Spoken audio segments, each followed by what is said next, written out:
आत्मन सप्रेम जयजीत आदि मनीश्वर योगेश्वर परम पूज्य सत्य सम्राट सदगुरुदेव सिमनी जी का वचनामृत से एक बूंद। अथर्ववेद के कैवल्य उपनिषद को देखिए। स एव सर्वं जतभूतं जच्च भाव्यं सनातनं ज्ञात्वा तं मृत्युम तेति नान्यः पंथा विमुक्तये। अर्थ, वही अनादि आत्मा यह सब कुछ है। जो होने वाला है वह भी वही है और जो कुछ हो चुका है वह भी। इसी को जानकर मनुष्य मृत्यु से छूट सकता है। मुक्ति पाने का कोई दूसरा उपाय नहीं है।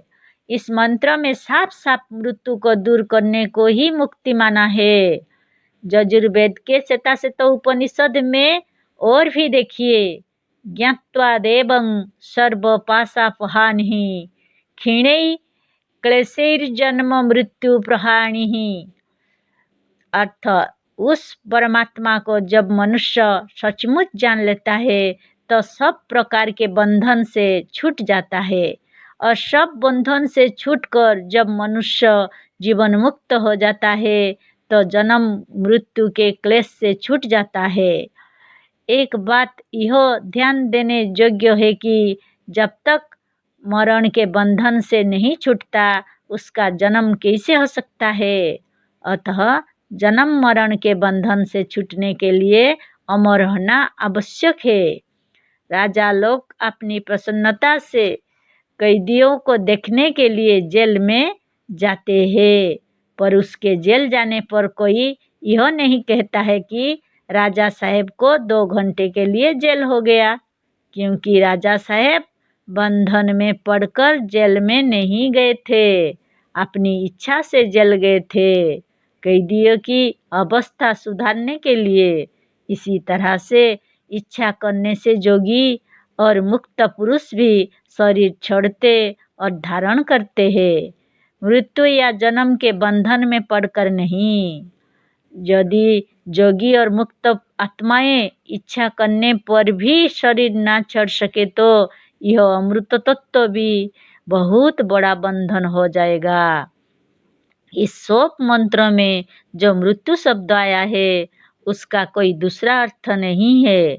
यजुर्वेद के इसी शतशत उपनिषद का पहला अध्याय निकालकर 12वां मंत्र देखिए। साफ कह दिया है, न तस्य रोगः न जरा न मृत्युः प्राप्तस्य जोगाग्निमयं शरीरम। अर्थ, जिसका शरीर जोगाग्नि से व्याप्त है उसे ना रोग होगा, ना वो वृद्ध होगा और ना उसकी मृत्यु होगी। कितना साफ है। क्या यहाँ पर मृत्यु का कोई दूसरा अर्थ है? कदापि नहीं। योग साधन पर हमने एक स्वतंत्र ग्रंथ अलग ही लिखकर तैयार किया है। इसमें हमने योग द्वारा शरीर को सर्वदा युवा, निरोग, रूपवान, बलवान और अजर अमर बनाए रखने का उपाय लिखा है। उस ग्रंथों का नाम सचित्र योग साधन है। वेद शास्त्र और उपनिषद सभी ऐसे मंत्रों और वाक्यों से भरे पड़े हैं। उस समय के भक्तों ने परमात्मा से जगह जगह पर कहा भी है कि हमें मृत्यु से बचाओ। हमारे आयुर्वेद की उत्पत्ति भी वास्तव में मृत्यु से ही बचने के यत्न में हुई है। सब धर्मों में कुछ ऐसे लोग हैं जो अमर माने जाते हैं। धार्मिक ग्रंथों में मुख्य शब्द मृत्यु से ही बचने के लिए आया था। ऋषि मुनि सभी, यहाँ तो कि प्रत्येक मजहब और संप्रदाय के चलाने वालों ने इस मृत्यु को जीतने के लिए यत्न किया था और मनुष्य जाति का सबसे बड़ा शत्रु इसी को मानते थे। यत्न करने पर जब मृत्यु को जीतने का उपाय लोगों को नहीं मिला तो विवश होकर लोगों ने मुक्ति का अर्थ ही बदल दिया और अदृश्य परलोक के अनंत सुखों की भावना करके किसी तरह मन को संतोष देने लगे।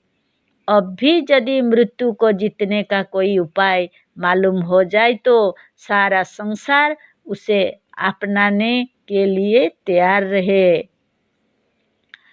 एक कठिनता अवश्य है कि लोगों को यह बात असंभव मालूम होती है और पहले से ही इसे असंभव समझकर ऐसे लेखों का पढ़ना ही व्यर्थ समझते हैं। इसकी क्या दवा हो सकती है? पढ़िए, इस लेख को पढ़ने से कुछ ना कुछ लाभ ही होगा, हानि नहीं। हम इस ज्ञान को केवल इसीलिए नहीं मानते हैं कि वेदों में लिखा है और पुराने लोगों का भी कहते हैं।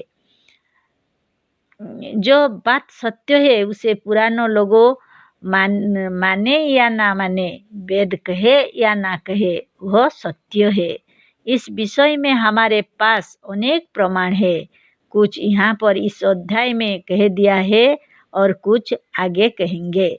हमने पूर्ण रूप से विश्वास दिलाने और इसे साबित करने का यत्न किया है, क्योंकि बिना प्रमाण के इस पर विश्वास नहीं होगा और बिना विश्वास के संसार में कोई कार्य सफल नहीं हो सकता।